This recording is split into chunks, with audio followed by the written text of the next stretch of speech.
కేసులు లేవు. సిఏ బాగా వేధిస్తూ ఉన్నాడు.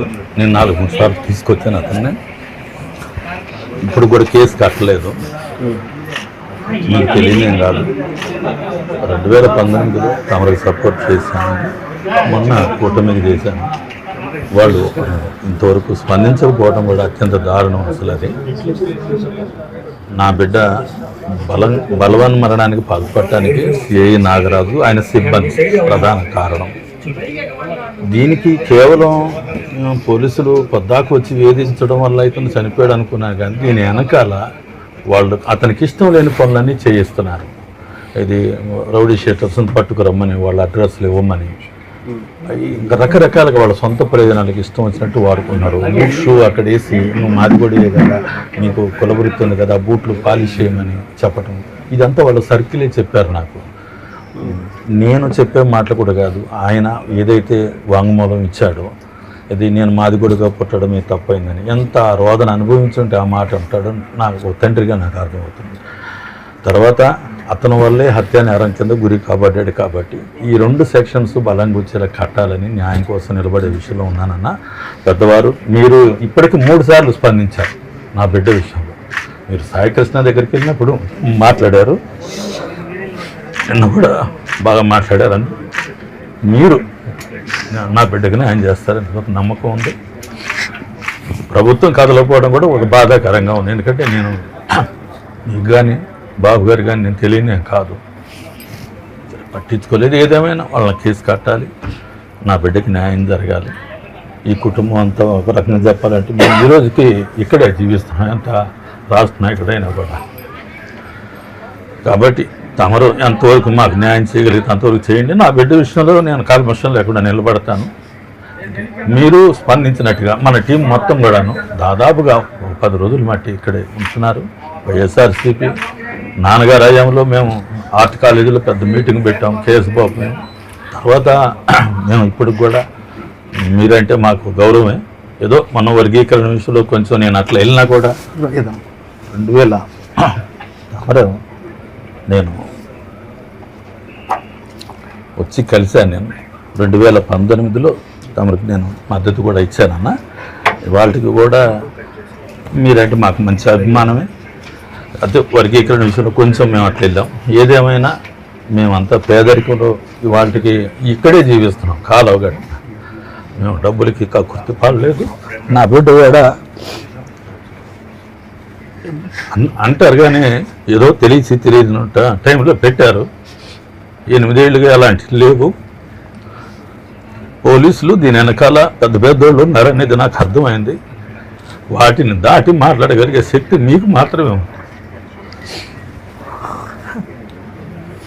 మే 21న జరిగింది. ఇంతకుముందు 2-3 సార్లు సిఏ నాగరాజు కొడతాడానంటే నేను వెళ్ళి తీసుకొచ్చాను. ఏదో అల్లరి చిల్లరగా జరుగుతాయేమోలే అనుకున్న 2-3 సార్లు మల్లాది విష్ణు గారితో కూడా చెప్పి నేను ఆ రౌడీ షీట్ అనేది పక్కన పెట్టించాను. 12 ఏళ్ల కిందట ఉండేవి, 8 ఏళ్ళకి ఏమి లేవు. ఆ 4 ఏళ్లలో కొంచెం మార్పులు చేర్పులు చేసుకున్నాడు. 8 ఏళ్ళగా ట్యాక్సీ దొరుకుని బతుకుతున్నాడు. గవర్నమెంట్ నుంచి నేను తెచ్చిన కారు ఉంది, బ్రతుకుతున్నాడు. 40 సంవత్సరాలు. కొత్త కేసులు ఏం లేవు. 8 సంవత్సరాల నుంచి ట్యాక్సీ నడుపుకుంటున్నాడు. అసలు ఎటువంటి కేసులు లేవు. ముందు ఏదైనా ఉంటే చిన్న చిన్న కేసులు. పోలీసులు వచ్చి 21వ తారీఖు ఉదయం 10:30 గంటలకి ఆ పక్కన ఉంటుంది గది వచ్చి క్రాంతి సిఐ నాగరాజు గారు పిలుస్తున్నారు, నువ్వు రావాలి అంటే అతను వాళ్ళని చూసి తలుపులు ఇస్తున్నా నన్ను వస్తే చంపేస్తారని చెప్పాడు. నువ్వు వచ్చినా రాకపోయినా జరిగేది అది అని చెప్పేసి చాలా బలంగా వాళ్ళు చెప్పడంతో అతను పురుగుల మందు తెచ్చుకొని గుళికలు తెచ్చుకొని తాగాడు. తల్లి ఏడుస్తుంది, తలుపు తీయనానా అంటే 1 గంట తర్వాత ట్యాక్సీ సొంత ట్యాక్సీ గవర్నమెంట్ స్కీమ్లో తీసుకొని ట్యాక్సీ సొంతంగా నడుపుకుంటాను. ఇప్పుడు అది కూడా లేదు. ఏదైతేనేమి వీళ్ళ ఎమ్మెల్యే తలుపు తీనానని ఏడుస్తుంటే తలుపు తాగేసిన అతను మెల్లగా తీశాడు. తర్వాత హెల్ప్ హాస్పిటల్కి తీసుకెళ్ళాం, సాయంత్రం జనరల్ హాస్పిటల్కి తీసుకెళ్ళాం, చనిపోయాడు. కేవలం వాళ్ళ ఒత్తిడి వల్ల చనిపోయాడు. వేరే అతనికి ఏ రాజకీయాలు కూడా ఏమీ లేవు.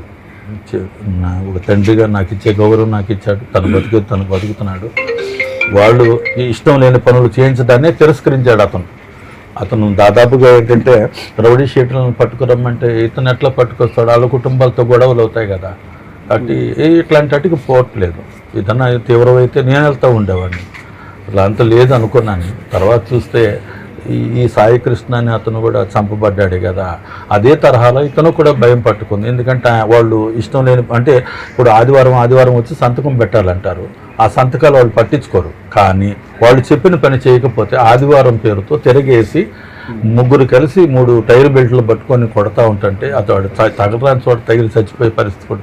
ఇంత భయంకరమైన స్థితిలోనే అతను చనిపోవటం అనేది జరిగింది. మరి నేను కేసు పెట్టి కూడా నెల 8వ తారీఖు నాడు పెట్టాను. నేను ఇంతవరకు ఆ కేసు కట్టింది కూడా లేదు ఇప్పటి వరకు కూడాను. నేను దళిత సంఘాలు మొత్తాన్ని తీసుకుని వెళ్ళి మళ్ళీ సిపి గారిని కలిసి మళ్ళీ కేసు పెట్టమని చెప్పేసి గట్టిగా ఒత్తిడి చేసామన్నా. మరణవాంగ్మూలంగా వీళ్ళు అసలు దాన్ని ట్రీట్ కూడా చేయడం. 8వ తారీఖు అందించిన కంప్లైంట్కి ఈ సెంటర్ నార్త్ ఏసీపీ కాబట్టి తీసుకున్నారు సార్. సపరేట్గా దీని మీద అసలు ఎవరు ఏం పట్టించుకోలేదు సార్. నా బిడ్డ 2 మాటలు చెప్పాడన్న. నేను మాదిగ కులంలో పుట్టడమేనా నేను చేసిన తప్పని తమరినే ఉంటారు. రెండోది, నన్ను బలవన్మరణానికి పాల్పడటానికి సిఏ నాగరాజే ఈ ఆత్మహత్య చేసుకోవడానికి కారణం అని చెప్పారు. ఈ 2 కేసులు బలంగా కట్టాలి. సిబిఐ విచారణ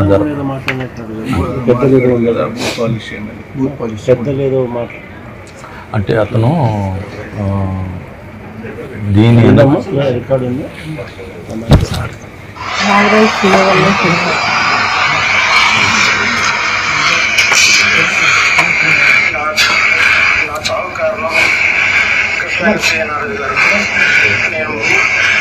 నేను మాది పట్టుకోవడం తప్పైపోయింది.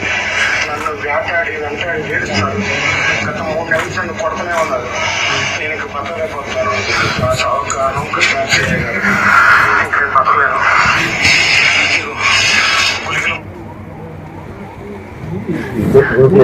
అన్ని వాళ్ళ అమ్మగారికి చెప్పేవాడు సార్. 3 నెలలుగా తిరుగుతూ ఉన్నప్పుడు ఇంట్లో 3 నెలల నుంచి కొట్టేవాళ్ళు అని చెప్పి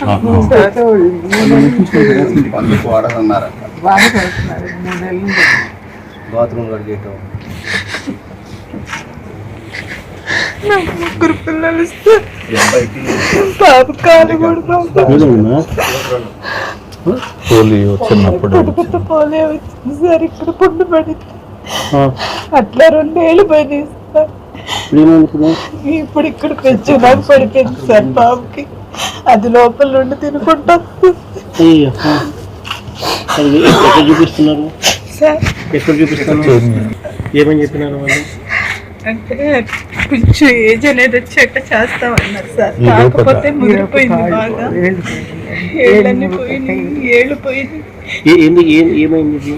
పుట్టుకలో చిన్న కణితలాగా వచ్చింది సార్. ఇక్కడ వెనక ఈ మీద కణితలాగా వచ్చింది. అది తీసేసాక నరం అనేది ఏంటో లోపల ఇదైపోయింది. పిల్లోడు నడుస్తుంటే ఆ ఏళ్ళు కొట్టుకుపోయి ఇక అట్లా లోపల ఇన్ఫెక్షన్ అవుతా వస్తుంది సార్. ఏ హాస్పిటల్కి వెళ్ళేదాని సొల్యూషన్ తెలియట్లేదు.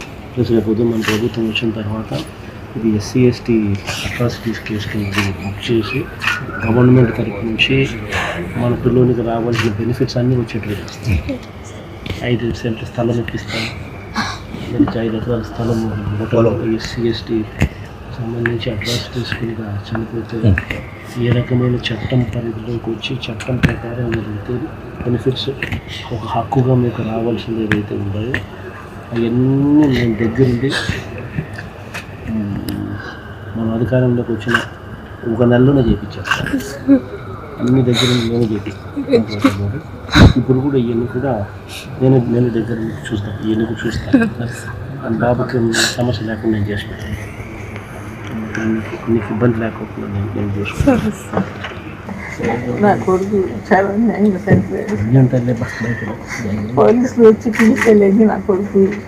నన్ను తీసి నేను తల్లి తగ్గలేదు. నా కొడుకు మందాయి చనిపోయాడు సార్. పోలీసుల వల్లే నేను చనిపోతున్నాను. నన్ను పిలిచాను, కాంతి రాయి అంటే అమ్మ నేను రానమ్మా తీసుకెళ్ళని చంపేస్తారు, నన్ను అప్పచెప్పమని చెప్పి ఏడిచి నా కొడుకు నేను వచ్చేసినాక తీసి మన తాగి చనిపోయాను. పోలీసులు ఏది బూట్లు తుడమంటావు, బూట్లు తుడమంటావు, నువ్వు మాది కూడా కదరా బూట్లు తుడమంటావు, బాత్రూమ్లు కడిగేయటం అవన్నీ చేపిస్తారని నా కొడుకు నాకు చెప్పి బాధపడుతూ ఉండేవాడండి.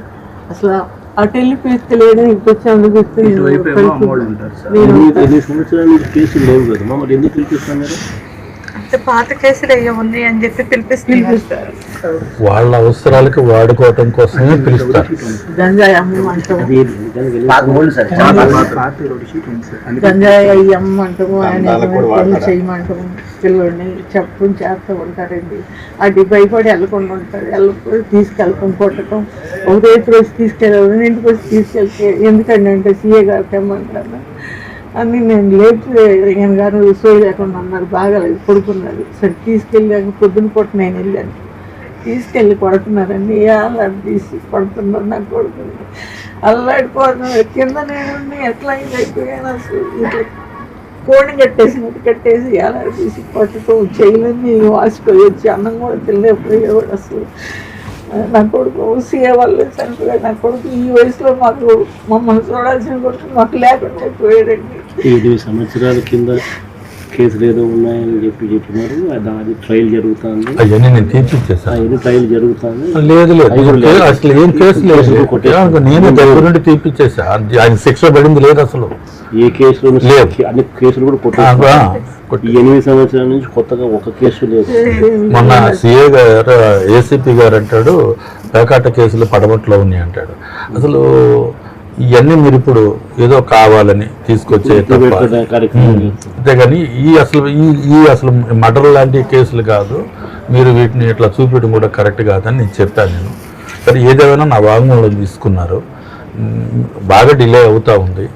ఆ బిడ్డకి న్యాయం చేసే విషయంలో మీరు కొనుక్కుంటే ఎంతో కొంత న్యాయం జరుగుద్ది అనేది మాకున్న ఆశ. మీరు అన్నట్లుగా ఎస్సీ ఎస్టీ యాక్ట్ కట్టాలి, వాళ్ళు హత్యానేరం కింద కూడా కట్టాల్సింది. అంటే ఆ రోజు నుంచి ఈ రోజు వరకు ఏమైతే అసలు మనిషి కావట్లేదు. ఆ పిల్లల పరిస్థితి చూస్తే మా జీవితాలు అంతంత మాత్రమే. నేను ఆ ఉద్యమాల్లో తిరుగుతూనే ఉంటాను.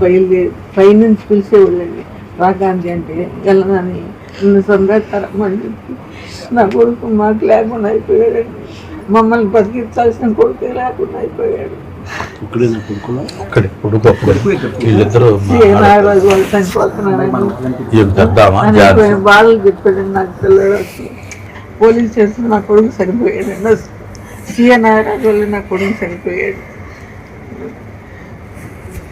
మీరు వచ్చారు, చాలా ఆనందం, మీరు వచ్చి సంతోషపెట్టారు. మాకు మీరే మాకు న్యాయం చేయండి. వచ్చారు